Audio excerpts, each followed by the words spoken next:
स्पन्दनेकभीतस्थम् अङ्गाङ्गबाह्यभागे वनन्त्यविषयं नमस्यामि।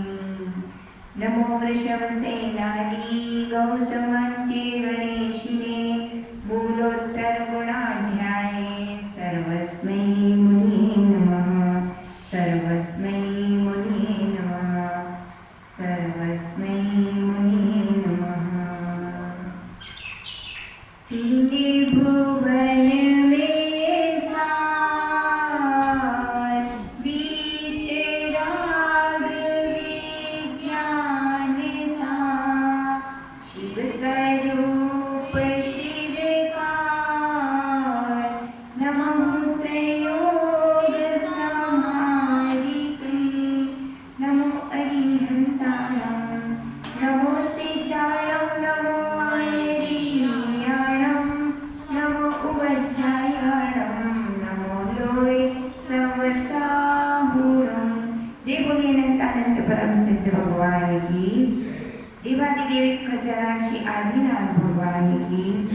एक खजराक्षी चिंतामणि पारसनाथ भगवान की। परम पूज्य सरेतर सत्यगणाचार्य गुरुवर विराट सागर जी महाराज की। परम पूज्याचार्य श्री 108 विभव सागर जी महाराज की। परम पूज्य मुनि श्री 108 अध्ययन सागर जी महाराज की। अहिंसा मई जैन धर्म की। द्वादश अंगी जयमाने माता।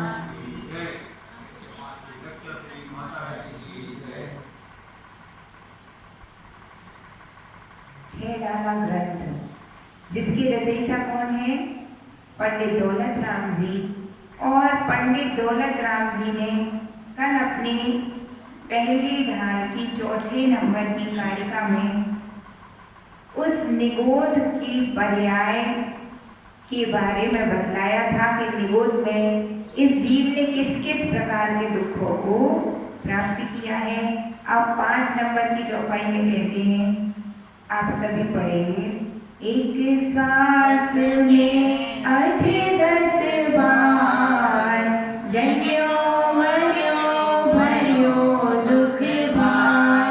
निकसी भूमि जल पावक भयो पवन प्रत्येक वनस्पति थयो। निगोध में कैसे कैसे दुख हैं तो पंडित दौलत राम जी ने बताया। एक श्वास में 8-10 बार। एक श्वास किसे कहते हैं? श्वासोच्छ्वास किसे कहते हैं? एक बार श्वास के अंदर ग्रहण करने को और बाहर छोड़ने को क्या कहते हैं? श्वासोच्छ्वास। श्वास को अंदर लेना श्वास कहलाती है और बाहर छोड़ना क्या कहलाती है? उच्छ्वास। दोनों को मिला के क्या कहलाता है? श्वासोच्छ्वास। लेकिन यहाँ क्या कह रहे हैं? एक श्वास में। श्वास किसे कहते हैं? तो स्वस्थ मनुष्य की नाड़ी के एक बार स्पंदन को धड़कने को क्या कहते हैं? श्वास कहते हैं। एक स्वस्थ मनुष्य की नाड़ी एक बार में कितने बार धड़कती है? 72 बार। कितनी बार? विज्ञान तो कहता है कितने बार? 72 बार धड़कती है। और हमारे आगम में वर्णन मिलता है कि एक अंतर मुहूर्त में एक स्वस्थ मनुष्य कितने बार श्वास लेता है? तो 3773 बार। कितने बार? 3773 ऐसे याद रखना। और वह श्वास कितने प्रकार की होती है? 2 प्रकार की, एक नाड़ी श्वास और एक उदर श्वास। नाड़ी श्वास तो एक मुहूर्त में 3773 बार धड़कती है और उदर श्वास एक मुहूर्त में 720 बार स्पंदन होता है। किसका? उदर श्वास का। तो एक श्वास में, यानी ये तो एक मुहूर्त में होने वाली श्वास है और एक मिनट में कितनी हो जाती है? तो 1 मिनट में 72 बार है ना। और एक श्वास में कितने बार जन्म मरण हो जाता है निगोधीय जीव का?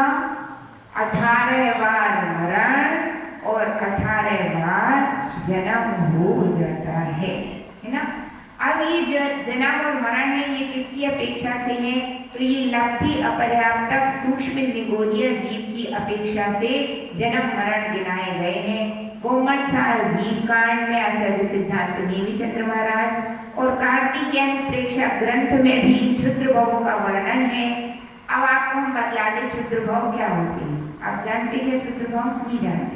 क्षुद्र का मतलब होता है सबसे छोटा और भव का मतलब होता है पर्याय। जो आपको मिली है, आपकी पर्याय कितने वर्षों की है? मान लीजिए कि कोई 80 वर्ष तक जिएगा तो उसकी पर्याय कितने वर्ष की है? आयु 80 वर्ष की है। तो जो सूक्ष्म लब्धि पर्याप्तक निगोदीय जीव है उसकी आयु कितनी होती है? तो आचार्य भगवान कह रहे हैं एक श्वास का 18वां भाग, उसकी आयु कितनी है? एक श्वास का 18वां भाग कितना छोटा होता है, उतनी सी आयु मिलती है। इसीलिए वह एक श्वास में कितनी बार जन्म मरण कर लेता? 18 बार जन्म भी। एक श्वास लेने में कितनी देर लगी? कुछ टाइम नहीं लगा, उतने में 18 बार जन्म भी हो गया और मरण भी हो गया। तो अब अपन उन लब्धि पर्याप्तक के भवों को देखें तो कैसे गिनना है उनको? पृथ्वी का एक, जल का एक, अग्नि का एक, वायु का एक और साधारण वनस्पति का एक। इनके सूक्ष्म और बादल भेद कर देंगे तो कितने हो गए? पृथ्वी, जल, अग्नि, वायु और साधारण वनस्पति कितने हो गए? 5 भेद। 5 के डबल करें तो कितने हो गए? 10। 5 सूक्ष्म और 5 बादल, ऐसे कितने हो गए? 10। कुल क्षुद्र भवों की संख्या 66,336 होती है ना? कितनी होती है? 66,336 सभी प्राणियों की। लेकिन अभी अपन एक इंद्रिय में गिना रहे हैं तो एक इंद्रिय में कितने हो गए? पृथ्वी, जल, अग्नि, वायु, साधारण वनस्पति, इनके सूक्ष्म बादल और प्रत्येक वनस्पति, तो 10 और 1 11 भेद हो गए। इन 11 ही भेदों में से प्रत्येक भेद में क्षुद्र भवों की संख्या क्या है? 6012। मतलब जो पृथ्वी का एक सूक्ष्म जीव है, पृथ्वी का एक, वह 6012 बार एक ही पर्याय में यदि जन्म ले उसी पर्याय में तो कितने बार ले सकता है? 6012। कौन सा जीव? लब्धि पर्याप्तक जीव की बात चल रही है। जिसकी पर्याप्तियां पूरी नहीं होती उसको क्या कहते हैं? लब्धि अपर्याप्तक जीव। पर्याप्तियां मालूम आपको क्या कहलाती और कितनी होती हैं? पर्याप्तियां किसे कहते हैं? जिसके माध्यम से इस जीव शरीर की रचना होती वो क्या कहलाती है? पर्याप्तियां। पर्याप्तियां 6 होती हैं। आहार, शरीर, इंद्रिय, श्वासोच्छ्वास, भाषा और वाणी कितनी होती है? 6 होती है। ठीक है ना? तो यदि ये पर्याप्तियां पूरी हुई, आहार पर्याप्ति, आहार वर्गणा के योग्य उद्गल वर्गणाओं का ग्रहण करना आहार पर्याप्ति है। आहार के बाद शरीर पर्याप्ति, इंद्रिय पर्याप्ति, जैसे जैसे पर्याप्तियां पूर्ण होती जाएंगी तो जीव का शरीर क्या होता है? कंप्लीट बन जाता है। और जिस जीव की पर्याप्तियां पूरी नहीं होती, मान लो आहार पर्याप्ति उसने स्टार्टिंग तो करी लेकिन पर्याप्तियां पूरी होने के पहले ही मर गया तो वह जीव क्या कहलाता है? लब्धि अपर्याप्तक। मतलब पर्याप्तियां पूरी नहीं हो पाई, उसके पहले ही क्या हो गया? मरण। तो जो निगोदीय जीव है जो एक श्वास में 18 बार जन्म और मरण कर रहा है वह क्या होता है? लब्धि अपर्याप्तक सूक्ष्म निगोदीय होता है। तो इस प्रकार से जो हमने 11 भेद देखे हैं उसमें लगातार जन्म हो तो 6012 बार होता है। इस प्रकार एक इंद्रिय की कुल क्षुद्रभव कितने होते हैं? 66,132। कितने क्षुद्रभव होते हैं? 66,132 क्षुद्रभव का मतलब होता है कि जो निगोदीय की पर्याय उसने प्राप्त की है, मरकर वापस उसमें जन्म हुआ, फिर वापस फिर उसी में जन्म हुआ, फिर वापस उसी में जन्म हुआ। मतलब निगोदीय की पर्याय में जन्म लिया, मर गया, फिर जन्म लिया किसमें? उसी पर्याय में बार बार यदि वह जन्म ले तो कितने बार ले सकता है? 66,132 बार। कितने बार? 132 बार। इससे आगे जन्म उसी पर्याय में नहीं हो सकता है ना? निगोदीय बना फिर मरा, निगोदीय बना फिर मरा, तो ऐसे कितने हो सकते उसके? 66,000। साधारण वनस्पति के 6,012 और सारे इंद्रियों के मिलाकर कितने हो गए? 66,132। अब इसके बाद दो इंद्रिय जीव के भी क्षुद्र भाव हो सकते हैं। अब दो इंद्रिय के क्षुद्र भाव मतलब क्या? दो इंद्रिय क्या होता है? शंख, सीप, कौड़ी। अब इनके क्षुद्र भाव कैसे होंगे? तो जो दो इंद्रिय जीव रहते हैं, है ना, किसी जीव ने दो इंद्रिय पर्याय में जन्म लेने के लिए उसकी आत्मा वहां पहुंची, लेकिन उसकी पर्याप्तियां पूर्ण नहीं हो पाई और उसके पहले ही वह मर गया। तो ऐसे उसके भाव कितने हो सकते हैं? 80 भाव। कितने भाव? मतलब वो दो इंद्रिय में एक बार जन्म ले, दो बार जन्म ले, तीन बार जन्म ले, चार बार, अधिक से अधिक कितनी बार लेगा? 80 बार। तो दो इंद्रिय के क्षुद्र भाव कितने हो गए? 80। अब अपन तीन इंद्रिय पर आते हैं, तो तीन इंद्रिय के क्षुद्र भाव कितने होते हैं? 60। क्षुद्र भाव मतलब होता है लब्धि पर्याप्त अवस्था में तीन इंद्रिय जीव के कितने भाव होते हैं।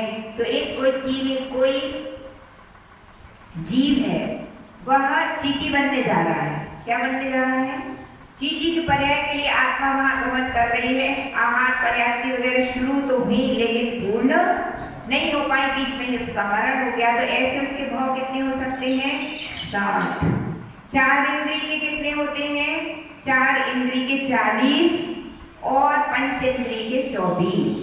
अब पंचेंद्रिय के तीन भाव करेंगे, संगी पंचेंद्रिय, असंगी पंचेंद्रिय और मनुष्य। तो यदि लब्धि पर्याप्तक मनुष्य का जन्म हो, अब लब्धि पर्याप्तक मनुष्य किसे कहते? पहले तो ये पता होना चाहिए। आप कौन से मनुष्य हैं मनीष भैया? पर्याप्तक हो कि अपर्याप्तक? कैसे पता है? तुम रविंद्र पर्याप्तक हो क्या? पर्याप्तक? पर्याप्तक कैसे पता है? नहीं, ये संजय भैया का उत्तर सही है। हमारे पास 6 पर्याप्तियां हैं: आहार, शरीर, इंद्रिय, श्वासोच्छ्वास, भाषा और मन। आहार पर्याप्ति होगी तभी शरीर बनेगा। तो आपके पास शरीर है कि नहीं? है कि नहीं? बोलो, है। इंद्रियां हैं कि नहीं? उत्तर देते जाओ। इंद्रियां हैं कि नहीं? है। श्वासोच्छ्वास आ रही है, जा रही, श्वास आ जा रही है कि नहीं? ये तो ऊपर पहुंच जाओ। तो आहार, शरीर, इंद्रिय, श्वासोच्छ्वास, भाषा है कि नहीं? क्योंकि आप बोल सकते हैं। भाषा और मन है कि नहीं? इसका मतलब है कि हम क्या हैं? पर्याप्तक हैं। अब अपर्याप्तक मनुष्य कौन से आपने देखे क्या? आंखों से अपर्याप्तक मनुष्य।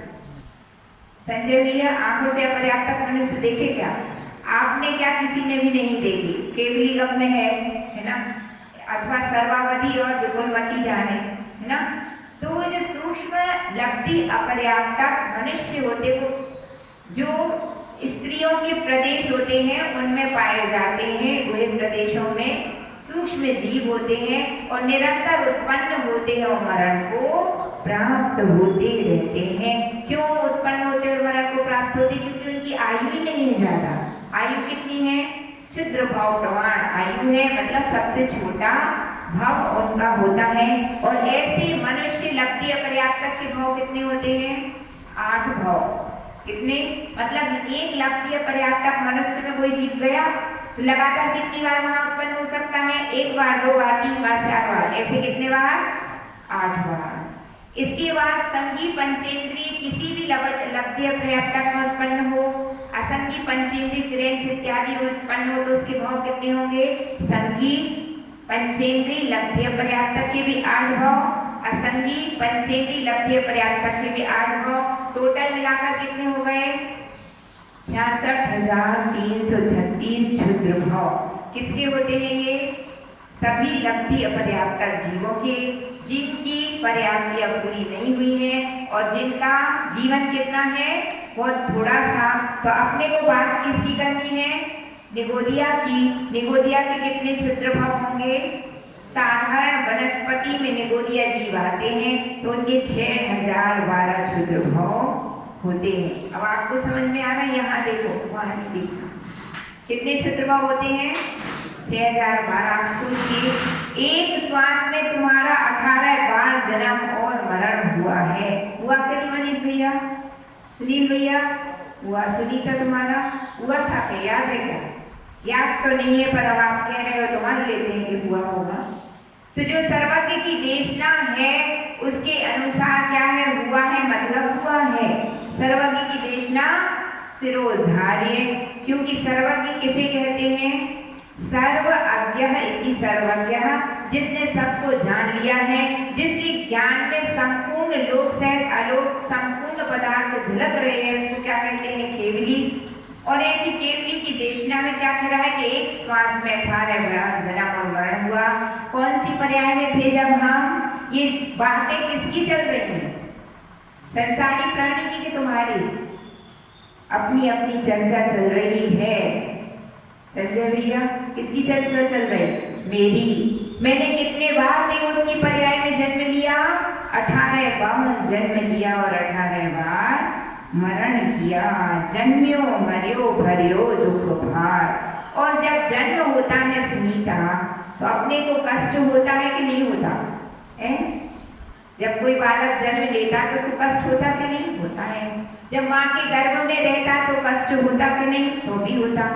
जन्म के समय भी दुख होता, और जब मरण होता था प्राण निकालते जब भी वेदना होती है, तो सर्वाधिक वेदना किसकी है? जन्म की और मरण की। और जिसका एक श्वास में 18 बार फिर जन्म, फिर मरण, फिर जन्म, फिर मरण, तो उसके दुखों का वर्णन कर पाना संभव नहीं है। जन्म किसे कहते हैं?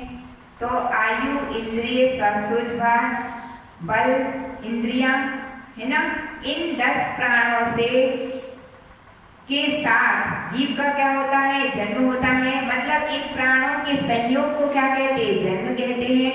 और इन्हीं 10 प्राणों के वियोग को क्या कहते हैं? मरण कहते हैं। तो ऐसा जन्म और मरण निगोद की पर्याय में इस जीव ने कितने बार किया है? अनेकों बार।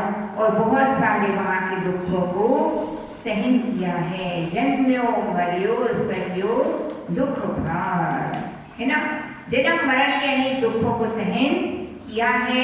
जैसे जैसे निकलने का सुअवसर प्राप्त हुआ, तो निकसी भूमि जल पावक भयो, है ना। वहां से निकल करके क्या बनाया, क्या हुआ है? भूमि यानी पृथ्वी का एक, जल का एक, अग्नि का एक, वायु का एक, वनस्पति काय की पर्यायों को प्राप्त हुआ। कौन? मैं खुद। अपने अपने पर लगाना है। कौन हुआ? कल्पना करते जाओ कि मैं क्या बना था। कभी पृथ्वी का एक बने थे, आप बने थे कि नहीं बने थे? तो पृथ्वी का एक, जल का एक, अग्नि का एक, वायु का एक की पर्यायों को पाया। फिर सुनीता, तुम कभी पेड़ बनी थी कि नहीं बनी थी? महावीर भगवान का जीव तो अकौआ का पेड़ कितने बार शास्त्रों में आता है? 80 लाख बार, 60 लाख बार, ऐसी उसकी गिनती पूरी दी है। लाखों करोड़ों बार क्या बना है? वृक्ष। तो आप बने कि नहीं हैं? बने हैं। बने हुए नहीं, बने हैं, है ना। बने होंगे ऐसा मत बोलिए। क्या बोलिए? बने हैं, है ना।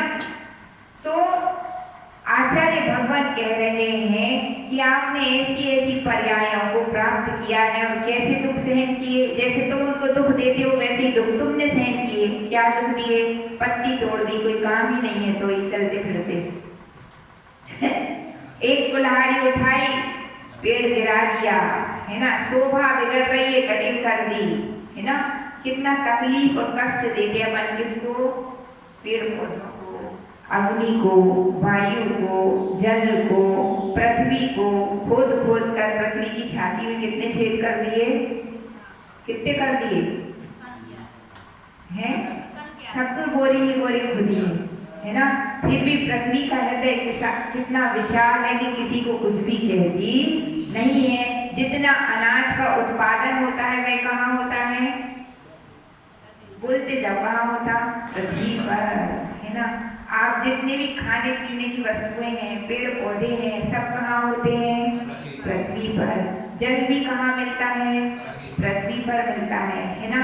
तो पृथ्वी तुम्हारी इतनी मार कूट सहकर के भी बदले में तुमको क्या देती है? खाने को देती है, पीने को देती है ना, रहने को देती है, आवास प्रदान करती है। तो आप इसीलिए पृथ्वी को क्या कहते हैं? क्षमाशील कहा जाता है, और धरती माँ क्या कहा जाता है? हाँ, तो जिस प्रकार एक माँ होती है वह उसका हृदय कैसा होता है? बहुत विशाल। किसके प्रति? प्रत्येक प्राणी के प्रति, है ना, सब बालकों के प्रति। उसी प्रकार धरती माँ का भी हृदय कैसा होता है? बहुत विशाल होता है। तो ऐसी नाना पर्यायों में आप गए हैं। क्या बने हैं वायुकायिक के बाद? प्रत्येक वनस्पति और साधारण वनस्पति। वनस्पति कायिक में भी आपने साधारण वनस्पति यानी निगोदिया, और प्रत्येक वनस्पति में भी आप गए हैं। अब साधारण वनस्पति किसे कहते हैं? तो जिसमें शरीर तो एक है लेकिन स्वामी कितने हैं? अनेक हैं, है ना। शरीर कितना है? एक है। रहने को जगह की कमी पड़ गई, बॉम्बे जैसी स्थिति, है ना। तो घर तो एक है और रहने वाले कुछ ज्यादा है। ऐसे ही यहाँ पे क्या है? शरीर तो एक है लेकिन स्वामी कितने हैं?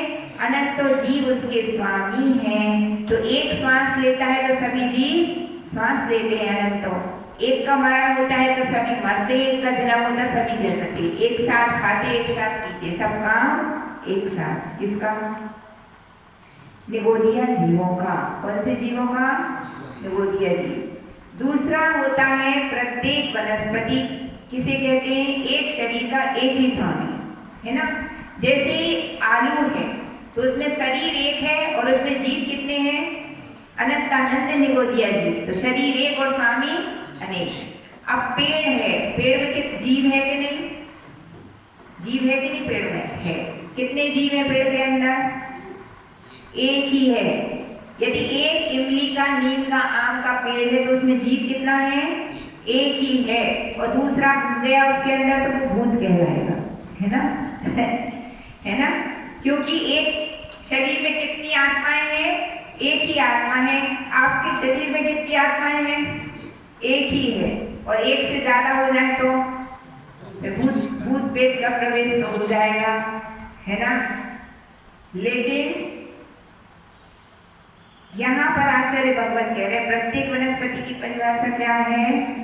एक शरीर का एक ही स्वामी होता है, उसे क्या कहते हैं? प्रत्येक वनस्पति। अब प्रत्येक वनस्पति के कितने भेद हैं? दो भेद हैं। एक साधारण वनस्पति और एक साप्रतिष्ठित प्रत्येक वनस्पति और एक अप्रतिष्ठित प्रत्येक। साप्रतिष्ठित प्रत्येक वनस्पति किसे कहते हैं? तो आचार्य कहते हैं कि जिस प्रत्येक वनस्पति के आश्रय से साधारण अनेक साधारण शरीर रहते हैं उसे क्या कहते हैं? सप्रतिष्ठित प्रत्येक वनस्पति। और अप्रतिष्ठित प्रत्येक वनस्पति किसे कहते हैं? जिसके आश्रय से साधारण शरीर नहीं रहते हैं वह क्या कहलाती है? अप्रतिष्ठित प्रत्येक। तो अपन जो सब्जी भाजी खाते हैं वो सब क्या है? अप्रतिष्ठित प्रत्येक वनस्पति। अब साप्रतिष्ठित का उदाहरण क्या है? तो जितनी जहुआ चीजें होती हैं, सुन ये समझ गए, ऐसे फल और ऐसी साग सब्जियां जो अभी परिपक्व नहीं हुई है, मैच्योर नहीं हुई है, जो कंप्लीट जितना उनकी ग्रोथ होनी थी वो ग्रोथ अभी कैसी स्टार्ट हुई है, स्टार्टिंग ग्रोथ में जो छोटी छोटी कैरी रहती हैं जिनके अंदर अभी गोई नहीं आई है, जिसको क्या कहते हैं? हाँ, जो कैरी रहती है जिसके अंदर जाली नहीं पड़ी है और उसके अंदर उसका वो बीज भी नहीं आया है, तो वो जो कैरी रहती है जिसके अंदर बिना बीज की होती है, कैसी लगती खाने में? बहुत अच्छी। लेकिन वो क्या है? सप्रतिष्ठित प्रत्येक वनस्पति। उसके आश्रय से बहुत सारे जीव पाए जाते हैं। इसलिए जो परिपक्व फल नहीं हुआ है, जो शाक सब्जी परिपक्व नहीं हुई है, उसको हम तोड़ करके खा सकते नहीं है। अब पता कैसे लगाएं कि कौन सी पूरी बन गई कौन सी नहीं?